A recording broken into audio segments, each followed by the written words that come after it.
Coming to you from Eros Park, Windhoek, this is Prime Time News. Good evening and welcome. I'm Michael Madimba. In our lead story this evening, we begin with SADC regional politics, where Zambia's outgoing leader Edgar Lungu on Monday conceded defeat and congratulated his successor and longtime rival Hakainde Hichilema, who scored a landslide victory in a bitterly contested presidential election. Hakainde Hichilema was declared president-elect by Esau Chulu, chairman of the Electoral Commission of Zambia, early Monday, after results of 155 of the country's 156 constituencies were announced. Hichilema, a 59-year-old businessman contesting the presidency for the sixth time, got more than 2.8 million votes to President Edgar Lungu's 1.8 million votes, achieving one of the biggest electoral wins in Zambia's history. Hichilema garnered more than 50% of the nearly 5 million vote cast to win the presidency outright without having to go to a runoff election. Hichilema narrowly lost two previous elections to Lungu in 2015 and 2016. His support grew in each of those polls, and in 2016, he lost by just 100,000 votes. Zambians celebrated overnight with hundreds of Hichilema's friends and supporters turning his home on the outskirts of the capital, Lusaka, into a party zone. Moving on to agriculture matters. A new foot and mouth disease outbreak has been confirmed at various areas in the Zambezi region. Erasmus Shalihakwe compiled this report. A media statement issued on Friday by Chief Veterinary Officer in the Ministry of Agriculture, Water and Land Reform, Dr. Albertina Shilongo, said the virus is called serotype O and is different from the South African Territories 1 and 2 serotypes, which were identified at the beginning of the outbreak detected in the region on 27 May this year. The affected areas are Kabe South and Kabe North, Katima-Mulilo Rural and Kogola, and they have been declared as infected areas, while the entire Zambezi region is declared a disease management area in line with the Animal Act No. 1 of 2011. She said this is the first time in the history of Namibia the foot and mouth disease serotype O is being identified, and further investigations to establish its source are ongoing. However, it is suspected that there are illegal cross-border movement of cattle between Namibia and Zambian borders, as the Zambian government reported the outbreak of foot and mouth disease serotype O in 2019 and 2020 to the World Organization for Animal Health. She added that intensive surveillance aimed at establishing the extent of the outbreak is underway, as movement of all cloven-hoofed animal in, out and through the disease management area has been banned. She said that slaughtering of cloven-hoofed animal for own consumption and social events like funerals and weddings within a community is allowed. However, the meat or raw product from the slaughtered animal cannot be moved out of such community. Josephine Simeon, Nampe News. Staying in the northeastern regions, the Rundu State Hospital has lifted the restrictions on the visitations of admitted patients. Sawi Hausiku, our Kavango-based journalist, filed this report.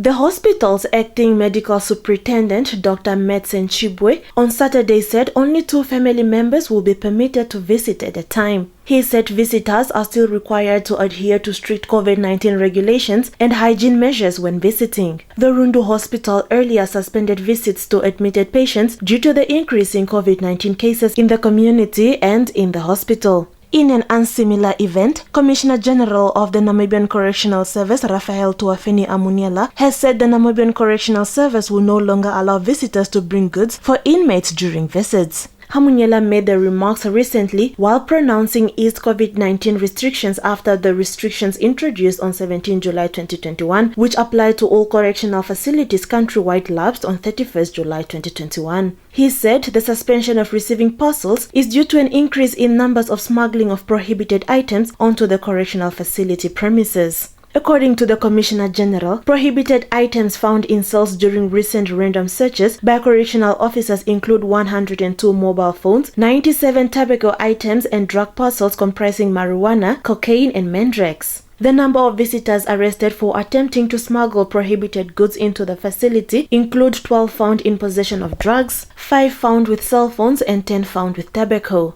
Josephine Simeon, Nampe News. Stand by for your top roundup.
And now a look into the world of business and economics.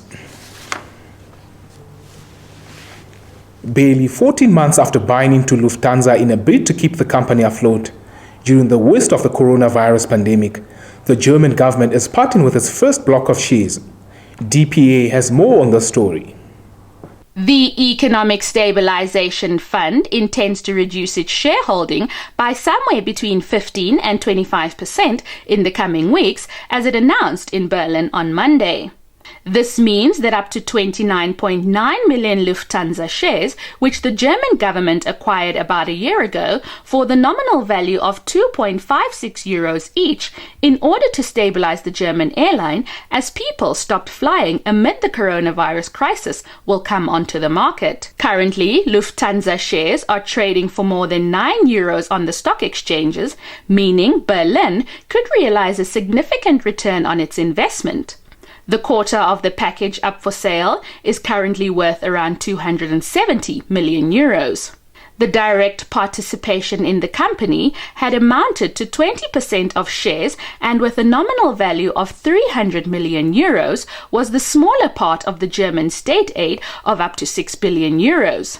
Added to this was a KfW state-owned investment bank loan that had already been repaid, as well as state aid from Austria, Switzerland and Belgium, so that Lufthansa ultimately had 9 billion euros at its disposal. With the sale of the first block of shares, which began today, the Economic Stabilization Fund loses the possibility of acquiring a blocking minority in the group via a conversion of the silent participation second regulation. This was supposed to prevent a hostile takeover during the crisis, for example. The federal government justified the move with the positive growth in the company. However, it remains a major shareholder and will continue to accompany the stabilization process. Lufthansa initially did not want to comment on the transaction. However, Chief Executive Carsten Spohr had repeatedly emphasized that the government's participation was to be terminated as quickly as possible. Foreign investors can register investment companies in Nepal, but only under certain strict conditions as per the new rules introduced by the Nepalese government. Once more, Xinhua News Agency has more on the story. Foreigners who want to register an investment company in Nepal can bring foreign investments only in the form of share capital. This is according to a notice published lately by Nepal's Ministry of Industry, Commerce and Supplies in the Nepal Gazette. Jiblal Bushal, Director General at the Department of Industry, told the Xinhua that such a provision was made to control the outflow of foreign exchanges on a large scale. As Nepal is heavily reliant on remittances for foreign exchange earnings, its foreign exchange reserves is vulnerable to the external environment. Under the new rules, foreign investors planning investment companies need to state that their investments will be made only in different sectors of Nepal, and they should also disclose the ultimate beneficiaries of their investments. Likewise, an investment company having foreign investments need to go through a foreign direct investment approval process for making an investment in each sector in Nepal. In addition, such a company should declare whether it would invest in foreign currencies or local currency. The new rules also restrict investments in Nepal through shell companies and ban any transactions with shell banks. The business and economics roundup is up next, followed by a trip to the marketplace.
Getting GoTV was the best decision James has ever made. See, James has always watched football wherever he can. Sometimes it got awkward. It was never really comfortable. And finding a good place to watch became more and more difficult, not to mention costly. Traveling for his games took its toll on James until he discovered something big. Now that James has GoTV, he can finally enjoy the perks of home ground advantage. Good for you, James.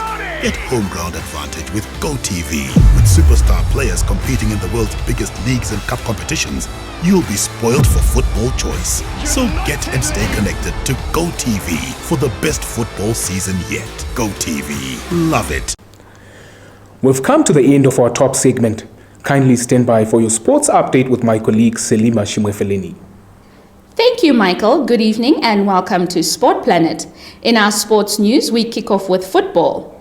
Brave Warriors defender Kennedy Amutenya has accused his club Tigers FC of blocking his move to Cape Town Spurs in South Africa.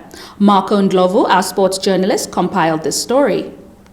Amutenya and his agent Olsen Kahiriri say Tigers are demanding unreasonable amounts of money from the Cape Townians, a move that is likely to scupper the player's purported move. Tigers are refusing to clear me. Spurs were ready to register me but had to come back to Namibia because they did not clear me. This is making me lose an opportunity in my career, Amutenya told Nampa. However, Tigers say they have cleared the player to be registered by Spurs, but they are only holding back the third-party ownership clearance. A third-party ownership in football is the ownership of a player's economic rights by third-party sources. The third party, which can be a football agent, an agency, a sports management agency, a company, investors, or a single investor, takes ownership of all or part of the financial rights to a player. Kahiriri says there is no way Spurs will register the player without a third-party ownership clearance and has accused Tigers FC of being unreasonable. I have requested that they furnish me with a player's contract with them. I gave them up until Friday to prove that the player is contracted to them, and they failed to do so. They've also not paid him any salary since May 2021, fumed Kahiriri. Tigers Executive Committee member for football Kelly Asa denied the accusations by the player and his representative, saying they cleared the player but they only requested to be compensated the contractual value of the player as per football norm. He added that the club was only offered 10,000 Namibian dollars compensation, which they feel is too little, but denied demanding 200,000 Namibian dollars from Spurs. Asa said they know that Namibian football does not have money, hence they'll not stand in the way of any player making a living. He stated that as for salaries, Tigers followed their contractual obligations with the player, which they signed with the effects of the COVID-19 outbreak in mind. The Namibian Paralympics team and Athletics Namibia World Athletics Under-20 Championships team left the country on Saturday ahead of their respective competitions. Hesron Kapanga, our sports journalist, compiled this report. Namibia's Paralympians are expected to be in action at the upcoming Paralympic Games in Tokyo, Japan from 24 August to 6 September 2021, while the Athletics Namibia World Athletics Under-20 Championships team will compete at the Youth Championship in Nairobi, Kenya from 17 to 22 August. In an interview with Nampa on Saturday en route to the Games, Namibia Paralympic Committee's Secretary General Michael Amkwaya said he was delighted that the team finally left the country to set up camp in Tokyo, Japan. We are thankful to Nampa who supported this team throughout the preparation phase. I'm happy to see that after all the financial struggles that we had before, the team is on its way and we are looking forward to the competitions, he said, adding that it will not be an easy competition, but that they aim to give it their best. The Namibian Paralympic team will be represented by 3 athletes, Ananias Chikongo, Lahia Shitile, and Johannes Nambala, who will be guided by Evan Chiuyu, Sydney Kamauruma, and Sam Shimanda. The Athletics Namibia team comprises Beatrice Masilingi, who will compete in the 100 meters, 200 meters, and 4x100 meter relay, Christine Boma, competing in the 200 meter and 4x100 meter relay, while Elvis Gaiseb will compete in the 100 meter race. Dawana Haitembu, Karen Oysterzen, and Nandivas will form part of the 4x100 meter relay team. Your sports roundup is up next.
wherever you are on planet football. You can go anywhere in the world, but nobody feels football like we do. And they sing, they dare to sing. It's a rhythm. 1-2.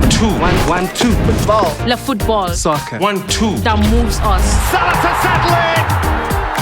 There's no feeling like that feeling. It's so nice. It's so nice. Nothing compares to DSTV's unbeatable football offering. So stay connected to watch the best football on the planet. And with that, we've come to the end of this evening's bulletin. If you're new to this channel, please subscribe, like, share, and click on the notifications bell to stay up to date with the latest happenings locally and globally. From myself, Salima Shumwefeleni, and the entire Nampa crew, it's good night.